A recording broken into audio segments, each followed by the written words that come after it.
Good morning, everyone. We will give a couple more minutes for everyone to join, and then we'll kick off.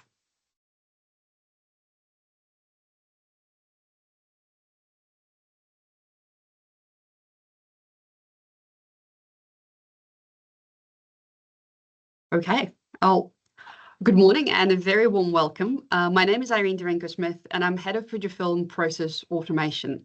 Together with CodeBlue, we are part of the wider FUJIFILM family, and our joint focus is on helping Kiwi businesses work smarter. Thank you for joining us for the first webinar in this innovation series. And today we will be focusing on Microsoft Technology Stack for personal and organizational productivity. You will hear from Matt and Amelia about different aspects of applying AI at your workplace, and we will start with Matt Bourne, Solution Architect and Modern Workplace Practice Lead at CodeBlue. With over 20 years of experience in the technology sector, Matt spent the last 10 years working with the Microsoft 365 technology stack. Matt is an early adopter of Copilot and is passionate about responsible use of AI with the focus on data governance and security. Matt will share his perspective on how to get the most out of your Microsoft Copilot for personal productivity. Then Amelia Reinicke will follow Matt's presentation with a perspective on how organizations can benefit using AI beyond personal productivity, scaling operations, improving customer services, and taking your entire company's performance to the next level. Amelia has over 20 years of experience with Microsoft Dynamics, working for Microsoft partners, distributors, and Microsoft in New Zealand. She's an expert in utilizing Microsoft technology to drive transformation and ensure customer success. Please post your questions anytime during the presentation using a Q&A function located at the top of the panel. We will answer your questions at the Q&A part of the webinar at 9:40, and we will wrap up at 10 a.m. sharp. And then with this, let me invite Matt to start the first part of our webinar. There we go. Yep. Morning, team. Sweet. Everyone can hear me, hopefully. Morning. Right. So today we've split this webinar into two sections. I'm going to be talking about personal productivity with using AI, and then when Amelia follows, she's going to be talking about organizational productivity using AI. So my main focus will be on Microsoft 365 Copilot. And you can see on the screen, I'm going to cover over a couple of things and relevant steps of it. One of the main things you'll see in there is that I'm actually going to do some demos of some of the cool things that Copilot can actually do. Right, first up, I get this question a lot because a lot of the time we hear things like, oh, why would I use Copilot as opposed to ChatGPT? It's quite a common question. One of the big things is that when you look at Copilot, Copilot is to keep you in the flow of work. If you use ChatGPT, you actually take that information and you're putting it elsewhere. So some examples of things that Copilot can do. It can be an assistant because it has direct access into your information and it lives inside your environment. It actually has access to your emails, your Teams messages, anything that you have access to inside your Microsoft environment. So it can be an assistant, it can summarize emails, communications. It can be a tutor, and I actually demo this in a wee bit. One of the big things that a lot of people tend to have issues with is that when they write an email, if they're writing it to this level of people, then they would write it in a particular way. But if then they need to send that same email or a similar email to an executive team, you may need to reword that email, and sometimes that can be really tricky. So this can help along those lines. And probably the other one there is it can be a creator. It's incredibly helpful when you're doing draft documents or just even you've done this big, beautiful document and someone says, hey, I really need that in a blog post. Now, no one wants to have to go and rewrite an entire document and summarize it into a blog post. But, being able to do that and, quite quickly is really helpful. And I do demo this as well.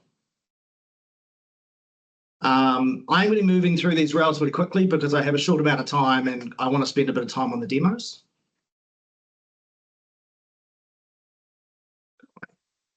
Right. So one of the big things around Copilot is that people always there's a lot of different Copilots. Currently, there's at last check, it was about 142 Copilots with Microsoft, which is quite a large number. Now, when they talk about that, what they're actually talking about is all the different connection points to Copilot effectively. So one of the main ones here is we've got a unified Copilot, and what that has is unified Copilot actually has access to all of your information across all the different applications and all the different Copilots that are around. So if you go into the Copilot app, if you use it inside Teams, or if you use it in the Edge browser, when you put things in there, I could reference something along the lines of, hey, what's the latest information, or what was the last communication I had with this person? And it will go through and summarize that. It'll pull information from Teams, it'll pull it from Outlook, things from SharePoint, and then it can move across all the areas.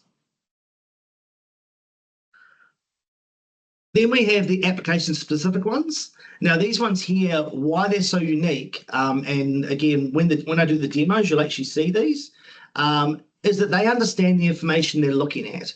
So if you're inside Excel, for example, and you say, hey, I need to take this information here and I need to run this command over it, or this formula over it, and I want the output to come out over here, what it will actually do is it will actually look at your information and understand it, because it lives inside that application, and the entirety of that Copilot is to understand Excel and what you're doing inside it. And then the last one, so you've got on your phone, currently it's on the Microsoft 365 app, which is a unified one, and then it's also in Outlook. It is slowly rolling out to the Word and Excel and PowerPoint on your Android and iOS devices, but it's not quite there yet, but it is coming.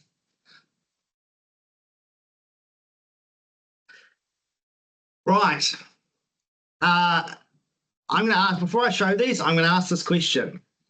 How many people here have a smartphone that they only use for phone calls and nothing else? Now, I'm going to pretty confidently say that nobody has a $3,000 smartphone they only use for phone calls. That is sort of what it's like if you try and use Copilot as a Google search replacement. It's like you're using the most basic feature of AI and saying, yep, that's all I'm going to use it for. And yes, I do know people that use AI basically as a Google search. Now, yes, it works. It can do that job, but you're not getting any of the massive benefits out of it or the productivity gains that you get from having it. The other big one is not an autopilot. This is something that comes up quite a lot early on. Now, I will say that as part of the organizational side, and Amelia touches on this in her section, that there is some parts that do have some automated parts in there. But as far as Microsoft 365 Copilot, it is not an autopilot. It's not there to replace you. It's actually there to help you and help you do your job and work alongside you, thus being called a Copilot. So that's quite an important factor that's really worth keeping an eye on. It's not there to replace your job. It's there to enhance you and make you able to do your job more efficiently. Takes away that mundane. Right, before I go into the demos, I just wanted to talk about prompt construction. So one of the big things around Copilot is that because the whole thing works in natural language, meaning you don't have to understand if you want to write a formula in Excel. Sorry.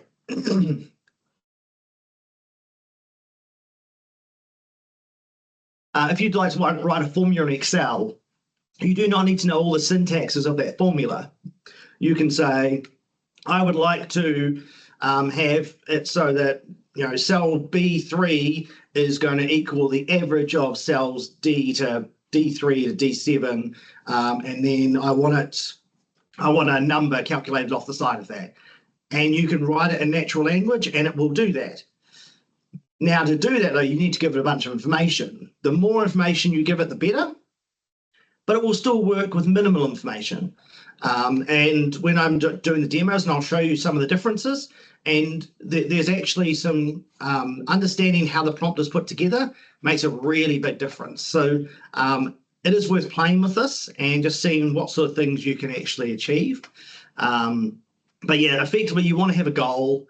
You want to have what sort of context. If you've got any sources, so whether it's an internal source or a website, and then also what you'd like to come out of it. So do you want it to be, this is for an external facing presentation, or is this for an internal only communication, for example?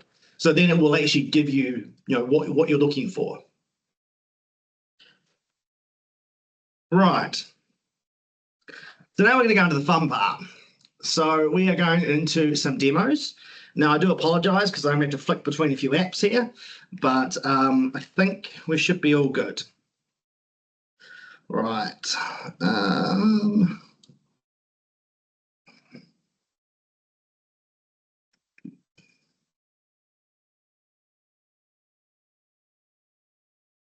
This one here.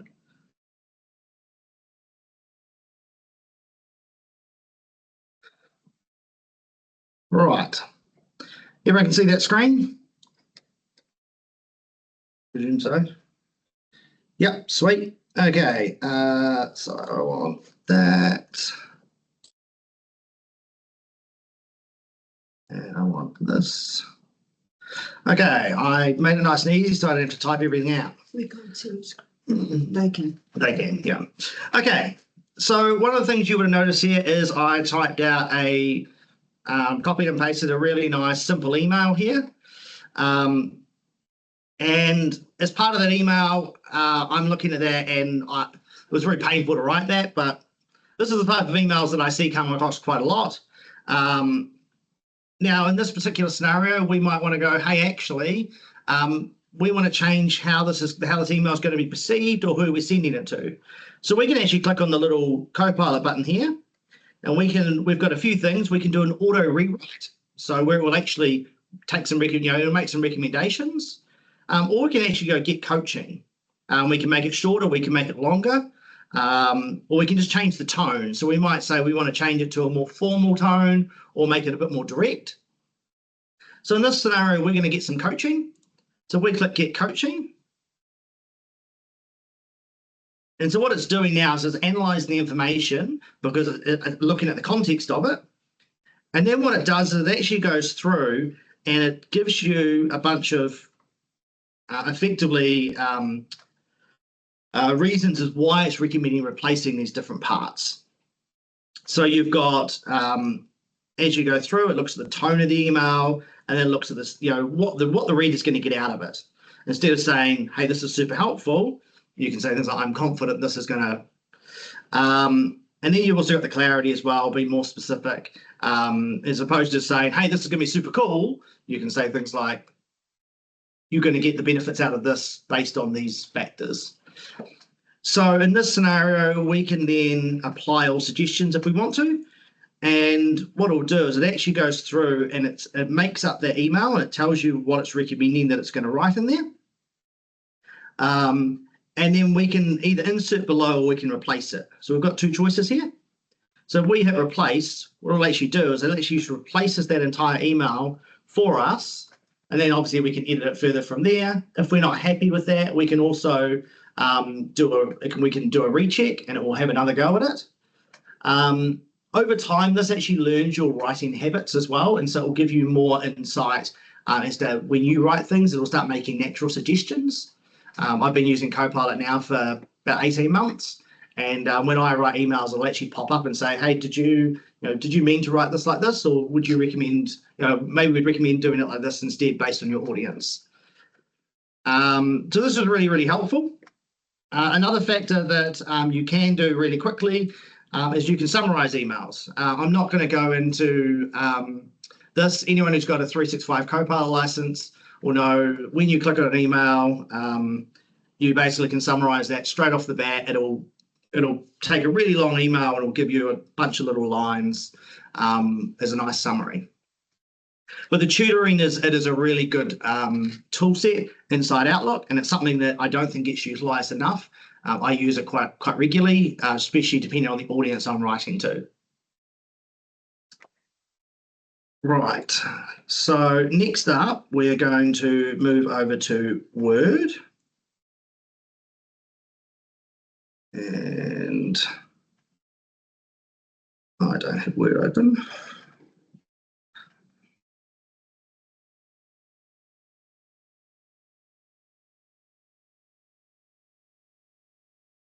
So while Matt's getting organised, yesterday I took a visual diagram and I uploaded into Copilot, M36 Copilot, and said, hey, mate, can you please give this to me in simple to understand English? And it was within seconds, it broke down a quite complex visual diagram with about 7 different swim lanes, and it just go poof, and it's just point for point for point broken down into the sections by each of the functions. It was very impressive, so I was quite pleased. Makes my job easier. Yeah. Right, so I've got Word up, apologies for that. Okay, so what we're going to do here is we're going to ask this to write us a guideline document, and it's going to populate that document for us. So again, I've done my, so I don't have to type these out. I've done my prompt. So at the moment, this one here, it says, create me a guideline on how to build a deck in New Zealand, and Auckland, New Zealand specifically, include the steps on who can carry out the task. I've said reference the New Zealand Building Code and also the Auckland City Council bylaws. And then I've said the documents for a business that requires a new deck. I put the measurements of the deck and how high off ground level it is. So when I click next, what it actually will do is this will go away and will actually draft this entire document for us based on all those factors. And it will then also go through, it will pull information from the New Zealand Building Code. It'll also pull information from the Auckland City Council bylaws to see if there's any concerns around that. And obviously the more in depth you go, so if you've got particular concerns, if you're in a certain area, if you've got I know ground that is high water table, you can add all those all that information in, and it will actually add all those aspects or points in. You could also ask it to add a focus into it. So as you'll see, it's actually gone through and it's pulled together a pretty quick guideline for us, which in this particular scenario is quite helpful. It's given us a step-by-step process, do the initial planning, obtain the necessary approvals, saying you need resource consent, and you'll also apply for a building consent because the deck exceeds 1.5 meters. So it's automatically pulled all that information and given us that. Now, in this particular scenario, we might look at this and go, well, actually, that's really, really helpful. We actually want to post about that. So then what we can do from there is we can then do this. So if we come down to the bottom here, we can go, yep, we'll keep that. Let's just go to insert page. Right, and if we come back in here and open up Copilot, and if we go, so I can say I wanted to write a blog post from this document, make it 350 words long and focus on the requirements.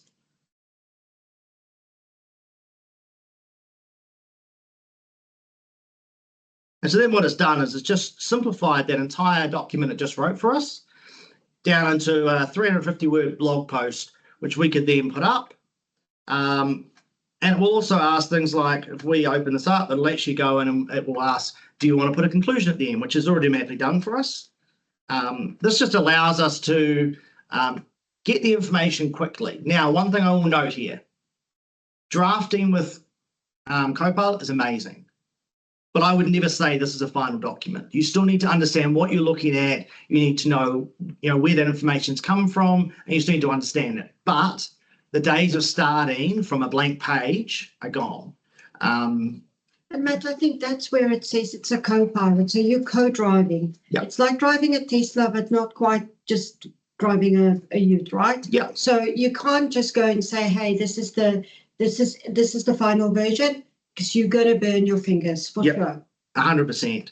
And so you do still need to verify this information. You need to go through it. But instead of having to rewrite every single thing, you actually have some quite simple ways to get that, to get a bulk of that information done. And that makes a big difference. Right. I'm now going to jump over quickly into PowerPoint. Where are we? Stop sharing that. And go into PowerPoint.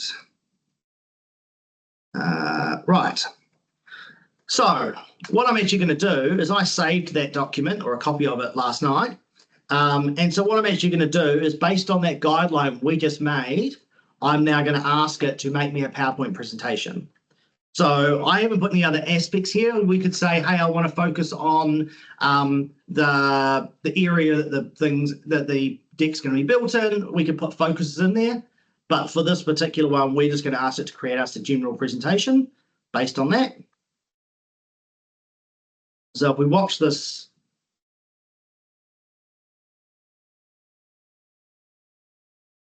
okay, that's not very helpful. Create a presentation from that, go. Here we go. So what I'll actually do, and again, this is not a final copy, but I'm not a PowerPoint expert by any means. And so for someone like me, this is really, really helpful. Gives me a whole bunch of information, comes up, builds an agenda. But the other thing you'll notice is it's actually gone through and it's put all your talking notes in there as well. So it's actually given you a really good start based on that one guideline document that now you can actually talk about. It's added images in for you. And if you're not happy with that, you can say, you can go in and you can modify one of those pages. You can ask it to have another go at it and say, hey, I actually want to change the focus. I'd like to change the focus on this around the foundational points. And so it'll spend a bit more time focusing on the foundational points. You can also actually go and put in a theme or your logo, or anything like that. So it's really just making you a little bit more faster, more productive. Cool. And then the last one I'm going to do is Excel. Now, this is one of the ones that Excel is always fun. I'm quite capable of writing full macros in Excel, but takes a lot of time and a lot of effort. So what we're going to do here is I just want, in this particular scenario, I'm going to keep it really simple because I'm limited on time.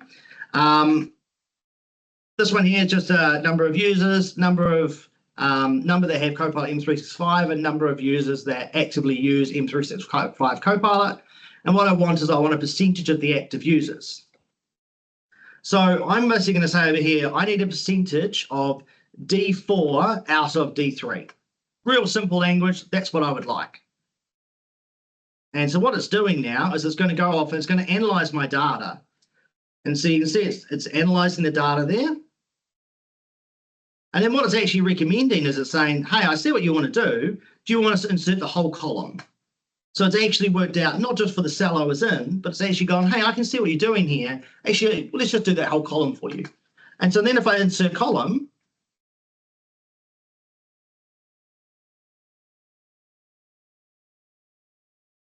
percentage, why did that not work?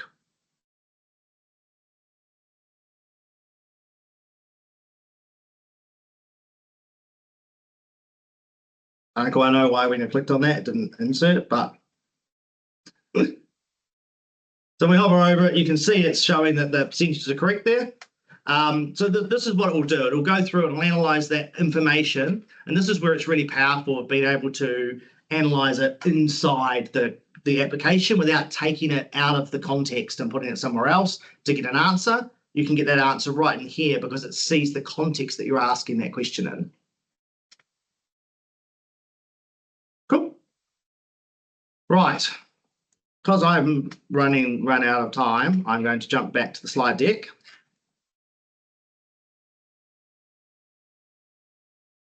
And go to that one. And right. Okay. So before I hand over to Amelia, I've got about 5 slides to go through quickly. One of the ones here, and this is both relevant for the bits that I was just showing you, but also some of the things Amelia is going to talk through. Data governance is a really important factor, and it's something that's quite often overlooked. One of the big things around data governance is it's all about having standards in your environment as to how you manage and control data. It's probably too big a topic to go over in this scenario, and I think we cover it in the next webinar. We go much deeper into this, but I just really want to just mention it in here that it does have quite a lot of relevance. When you create those documents from drafts, if you've got information that's tagged as internal only, and you've said in there that this is for an external customer, it will automatically ignore anything that's been tagged as internal only. So that's just an example of where data governance becomes really important with AI. Again, this is another one of those really big topics, but it's something that I just wanted to mention. And Cass is going to throw a link for more information around this into the chat. But one of the things that is worth noting is that all copilots, they all abide by enterprise data protection, or also more commonly known as commercial data protection.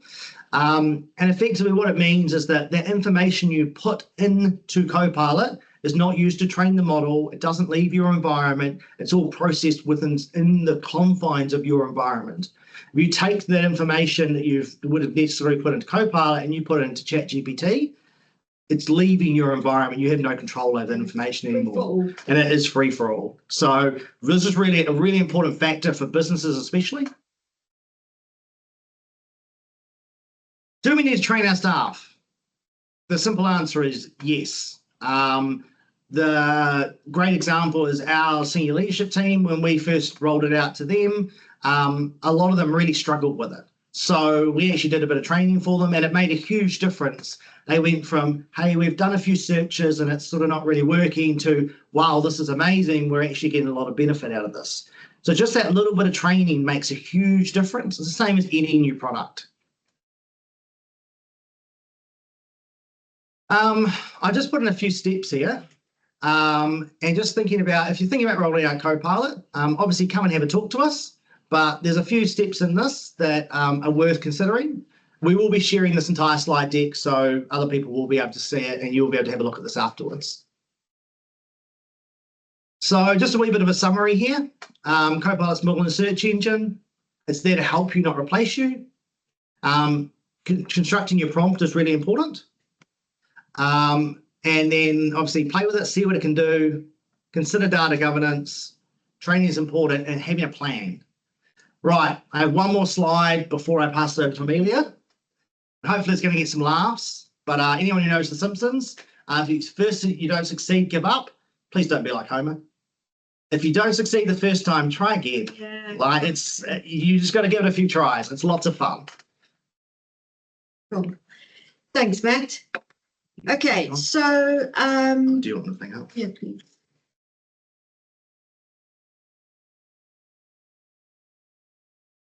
Yeah, this one. That one. Yeah, thank you. Okay, so what Matt has talked about and showed us is that Copilot is a thing that helps you to be personally more productive. As a personal assistant, it helps you to come into the flow of work. So if you work in emails or you work in Teams most of the time, you can use your Copilot wherever you are.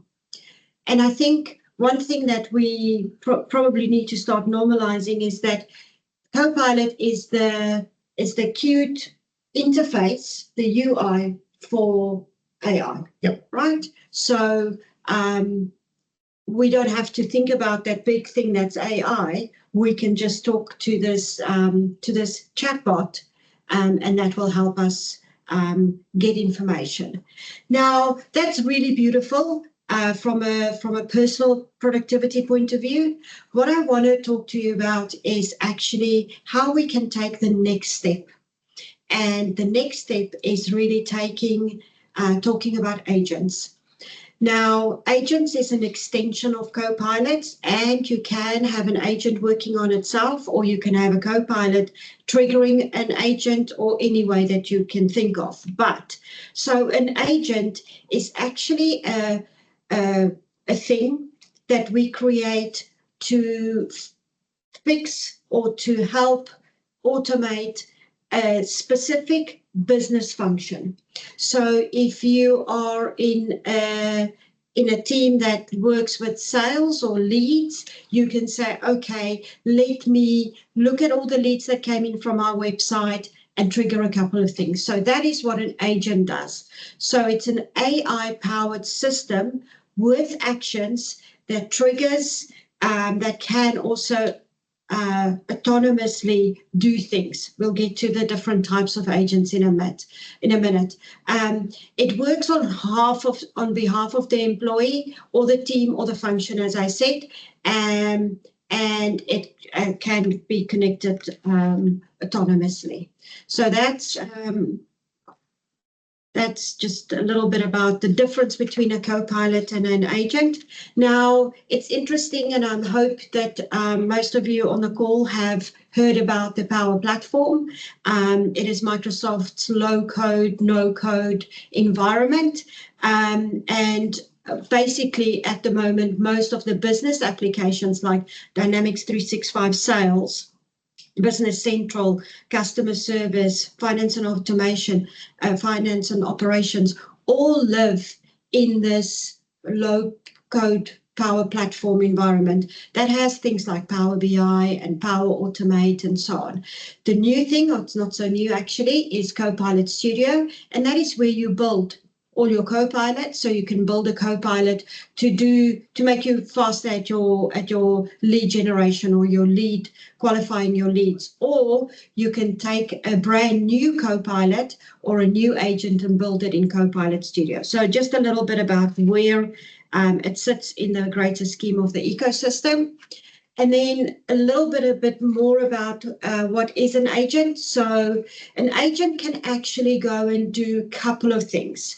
Now, the most important thing is that an agent can actually be in your Microsoft environment, in your tenant, and never have to go outside of it. So you can build it so that it stays in your environment. It uses your applications like maybe Zendesk, and if you use, let's say, Salesforce or any of those. Dynamics. Dynamics is good. Salesforce, whatever. Sorry, it's just my personal opinion. But let's say you have business applications that are not Microsoft applications. You can still get your agents and your Copilots to work with third-party applications. You can have Microsoft M365, which is what Matt showed us, and you can work with that within your agent or your Copilot. So at the moment, Microsoft has created a ton. So Matt alluded to the connectors earlier. There's also standard templates Microsoft has created for Copilots, for, let's say, for Copilot for sales, Copilot for customer service, and a Copilot for finance. And these things can be put down as a base out of the box, and you can then go and configure it to make it fit your business purposes more. Then we've got the Power Platform, as we said, Power Apps, Power Automate, Power Pages. So you can actually link it to your website, and it's still within your organization, and you keep that governance around that. It's not going into a ChatGPT and bringing in other bad actors into your environment. Then obviously my favorite, it works with Dynamics 365. So sales, finance, Business Central, customer service, marketing, the whole lot. So it's pretty nifty. Now, last week at Microsoft Build, there was a couple of things announced.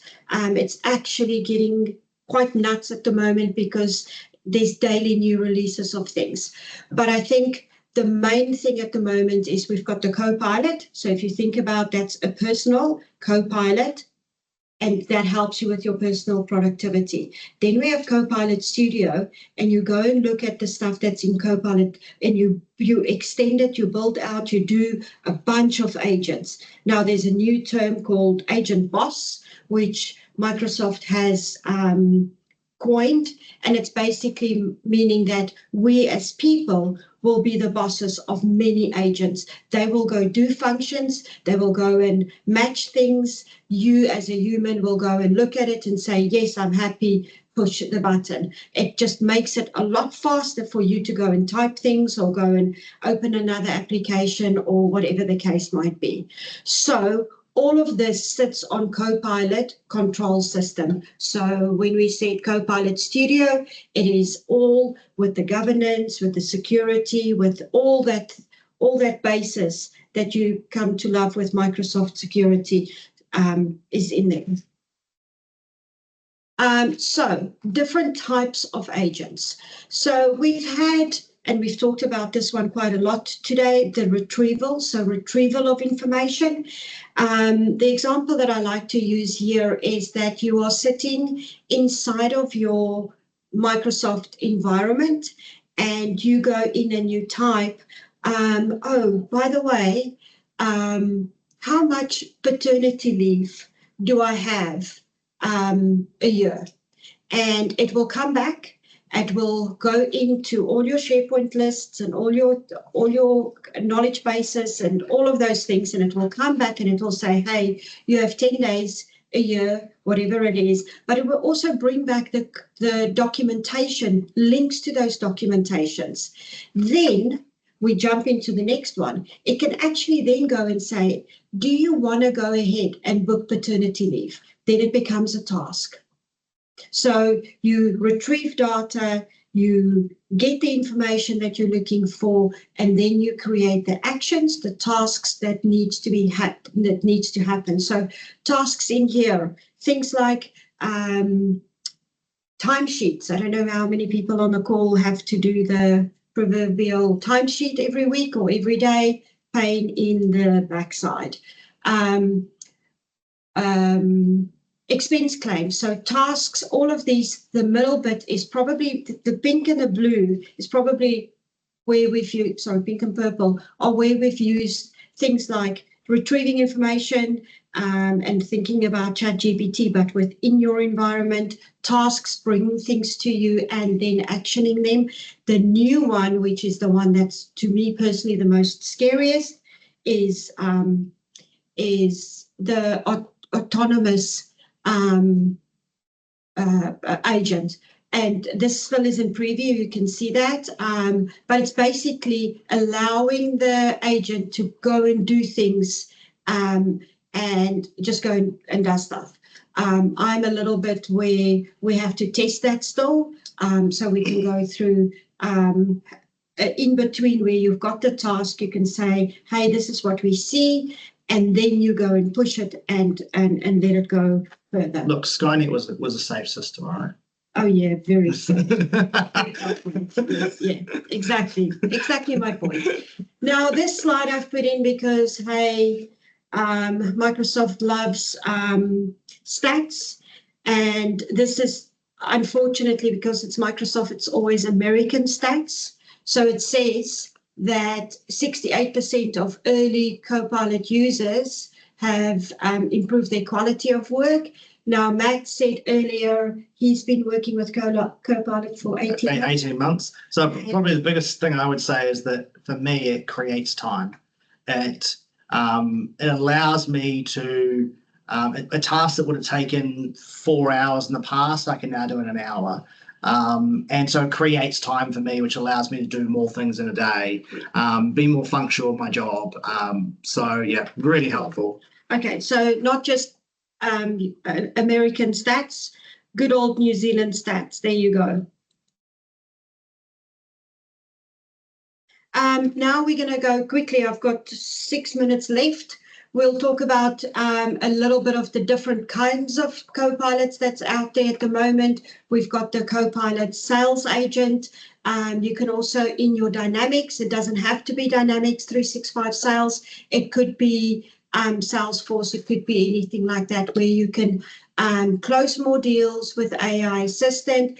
I don't know if you know, but for a very long time, you could have put your LinkedIn into your Dynamics application and grab information from LinkedIn to build out your lead or your opportunity with information from the companies and whatever that's on LinkedIn.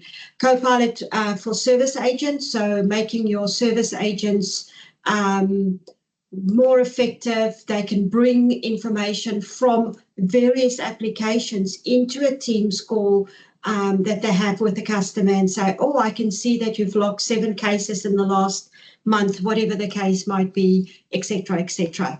And then the Copilot for finance, that is still in preview, and that's just streamlining your financial processes with the AI assistant. And as I said before, this might get tired today, but it's all built on the Microsoft Copilot Studio, and where you can customize, extend, build out your own Copilots and agents. So a little bit, as I said before, these are just examples of the first one is the Copilot Sales Agent, and it's got out-of-the-box integration with Salesforce. So you can see you are in Outlook. I think that's Outlook. Yeah, that's and you can bring in your Copilot from Salesforce into your flow of work. The next one is working with Zendesk. So you can connect it. And as Matt said, hundreds of connectors already completed by Microsoft. So you don't have to do all that integration work. So again, ServiceNow, Zendesk, unfortunately, Salesforce. Sorry, I'm not a big fan of Salesforce, but in any way. And then you can look at it from a finance point of view, integration with SAP. And because it's Microsoft, there will be integration with finance, Microsoft Finance and Operations and Business Central and all those things. But it brings it into the flow of work. I think that's the point I'm trying to leave with you. Then if we look at just a little bit more about the sales agent, you can see here, you can actually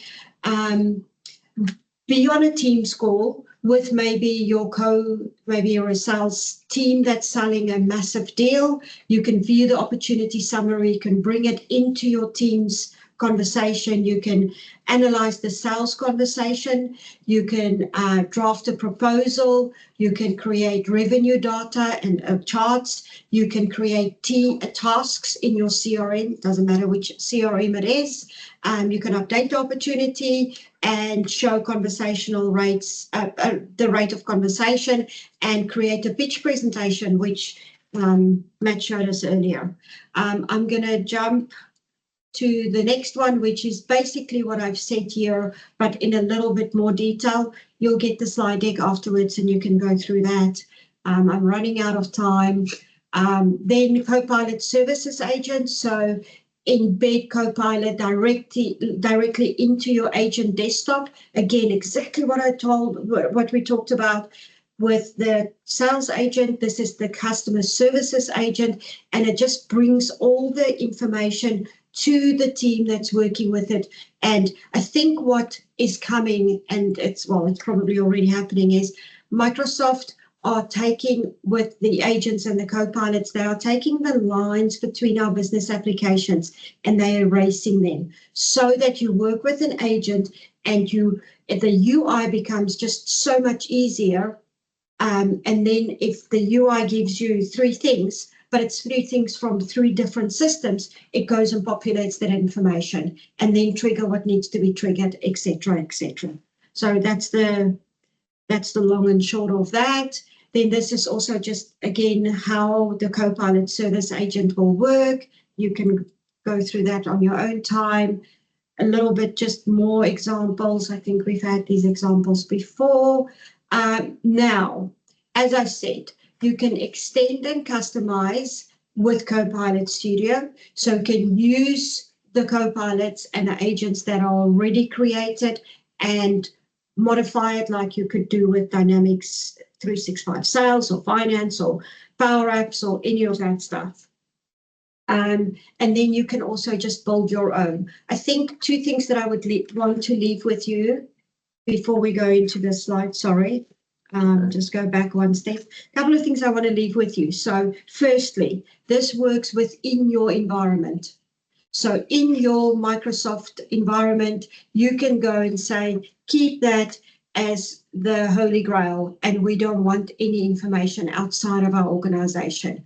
You can say we want information from our website, but you don't have to go and say, hey, I want to bring in a chat GPT type thing or take my information into a chat GPT thing. So it's all internally.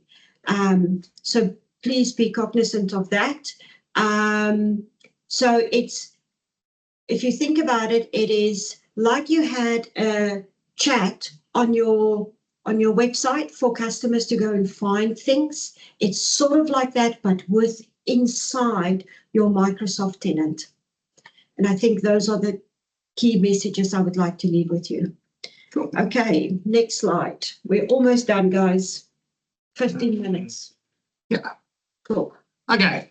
So I'm going to apologise here quickly, is that both Amelia and I, as you can see, we're both quite passionate about this, and we could probably both talk for a few more hours each about our respective sections and a lot of crossover. So we have covered a lot today, and I'm aware of that. So we will share the slide deck so you get all the information. But one of the things we wanted to point out is that, how can we help? So at CodeBlue, we've got modern workplace consultants. They can come in, they can help do reviews on your business, see how Copilot could benefit you.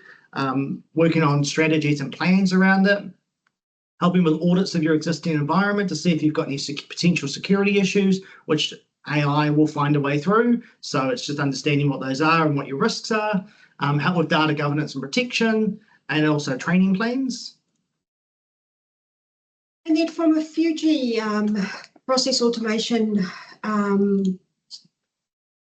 Are you on side? Click. Yes, they. I don't know why I did that. Yes, so it is daunting, and I understand that. But what we do at FUJIFILM Business Process Automation is we are, as Max said, very passionate about this. We have a team of people that can help you get started, evaluating your functional areas that require automation, that require a thinking of, hey, how can we make this easier for our staff so that they can do the things that they enjoy more, and not sit and just capture data. One of the cool things that came out, I'll just jump in there, is you can now actually drag a form and drop it in your Dynamics application, and it will actually populate that data for you. It is a beautiful thing. If you think of people sitting and recreating and managing and updating information line by line, that's no longer the case. Start with already created templates, and then we will help you with the application integrations. We can look at agents for timesheets, expenses, whatever it is that you feel your business are spending too much time on, please come talk to us. We can help. Right. Thanks. Cool.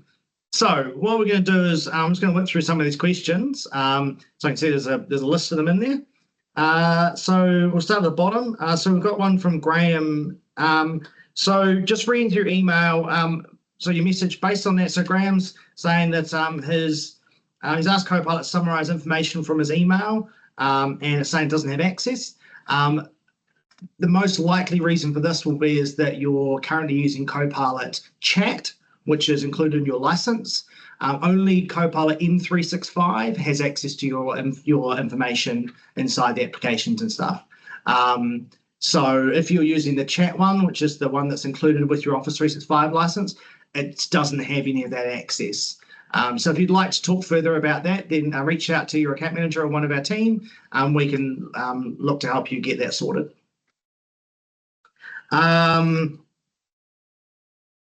Jason, I have a work smartphone that does MFA. Does that count? Oh, it doesn't care about MFA. No. MFA is fine. I think this was in relation to the question about the expensive phone that you use for talking only. Oh, okay. Yes, right. Oh, right. Gotcha. That makes sense now. Yeah. Yeah. Yeah, I mean, obviously, you're using it for MFA, and I mean, we're still at the bare minimum there, I think. Will Copilot provide references defining where it got the info from? Oh, it does, and you can also ask it to tell you where it gets information from. And sometimes if it can't find the information and it makes it up, and you say, "Hey, where did you find this?" It'll literally come back to you and say, "Oh, well, I couldn't find that information anywhere on the internet, so I used my best guess, and this is what I've come up with." It'll actually tell you that. It's quite honest, which is kind of amusing. And I actually think in some cases I've seen it puts a footnote in where the data comes from. So most definitely, yeah. So we have another one here. How do we download Copilot? So Copilot is should automatically be on your system unless it's been disabled by your administrator. Administrators do have the rights to block Copilot or disable it. I wouldn't recommend it, but some do. One of the ways, so remembering there's two different sides to Copilot. If you do want to try it out though, I think it's copilot.microsoft.com. Off the top of my head, or if you go into your Office 365 portal in the browser, you can click on Copilot and it'll be there. But remembering that is only the chat version. If you have the full paid version, it's in the same application. Just up the top, you've got a choice of web or work. Work is the full paid one. Web is the chat version.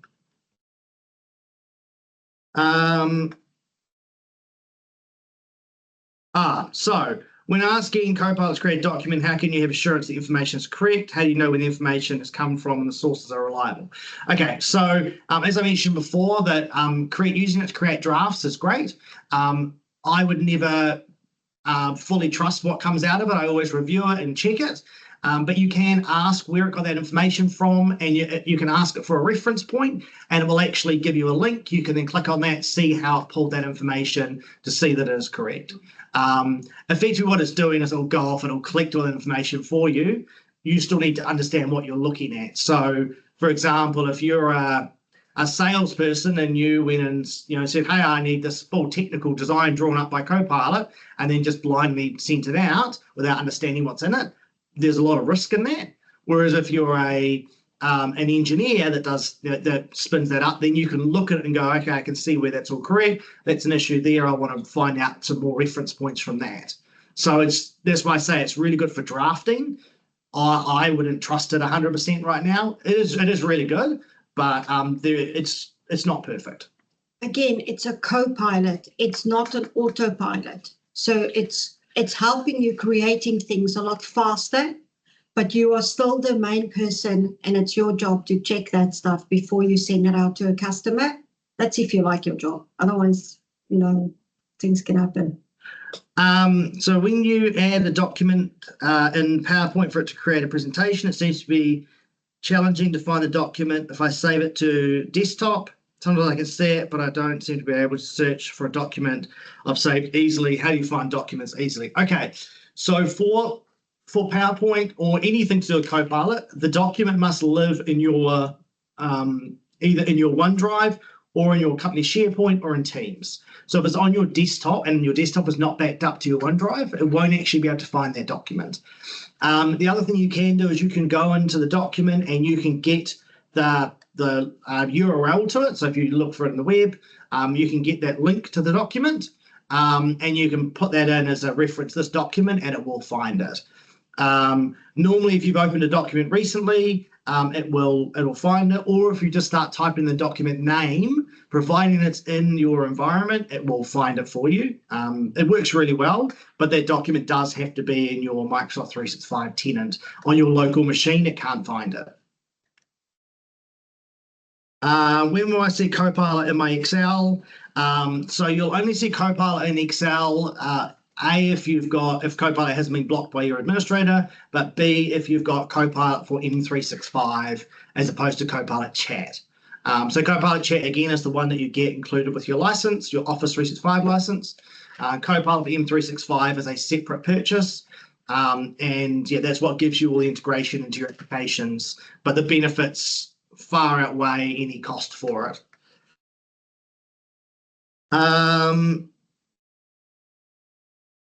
Yeah, so the next question here is, apologies, it's really obvious, but how do we get the Copilot icon and the ribbons for Word, Excel, and PowerPoint? So again, that's to do with not having the Copilot M365 license.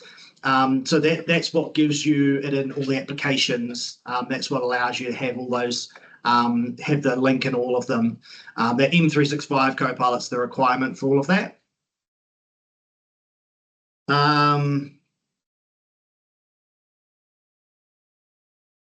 Tell me the PowerPoint Copilot prompt. Oh, okay. So when you're inside Copilot, on the right-hand side, there's actually a prompt there which just says create a presentation from X document. So that's in the prompt list. Or you can just type in, hey, I'd like to create an external-facing presentation based on this particular document, and it will, because it understands natural language, it will automatically understand what you'd like, and it will go and create that for you.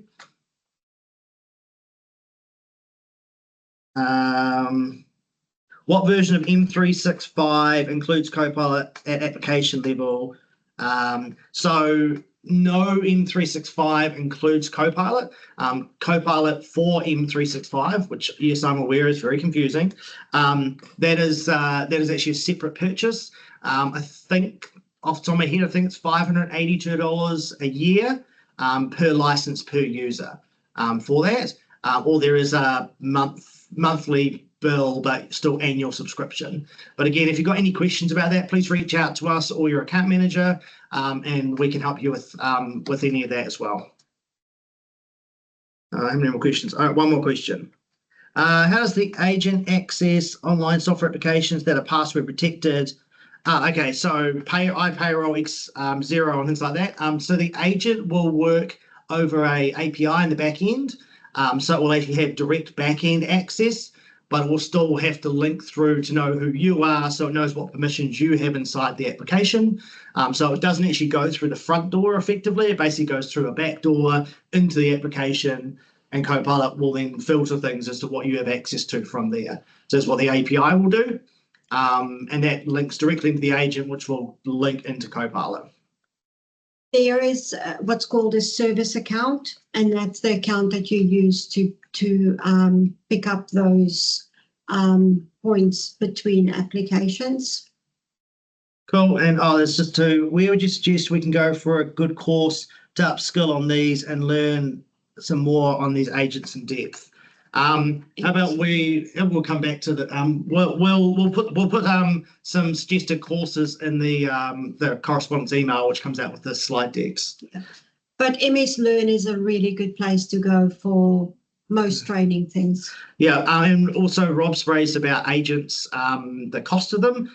So what we'll do is when we send this out, we'll put a bit of an overview of the costing model of agents when the email comes out with the slide decks. Yeah. Just it's a bit hard to explain it, but if we draw it out for you a wee bit, it'll make it a bit easier. Microsoft licensing, it's a doc art.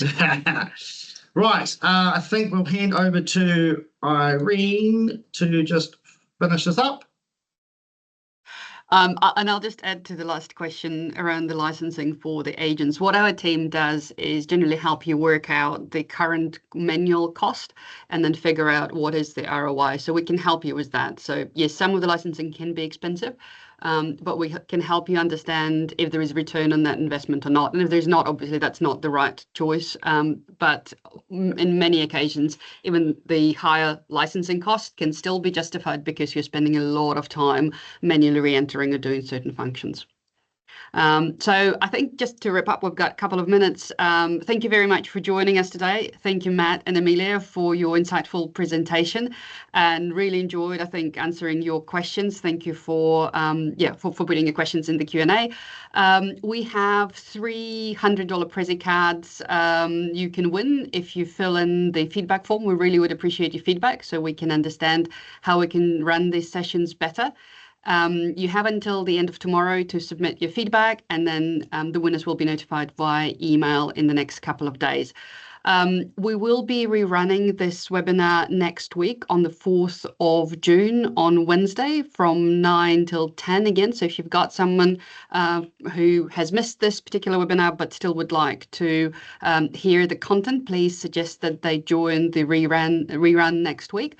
And then in June and July, we will be running the next sessions for our series. One will be on data governance and insights. We'll talk about things like Dataverse and Power BI. So very interesting topic. We do get a lot of questions from our customers about this topic. So please register, and we will be sending out invites to this workshop as well. And then the next topic after that will be using Microsoft Dynamics for non-for-profit organizations specifically. So again, that is later in July, and we will be updating you with the sessions coming after July as well. So once again, thank you very much for joining us, and enjoy your day. Thanks very much, team. Thank you.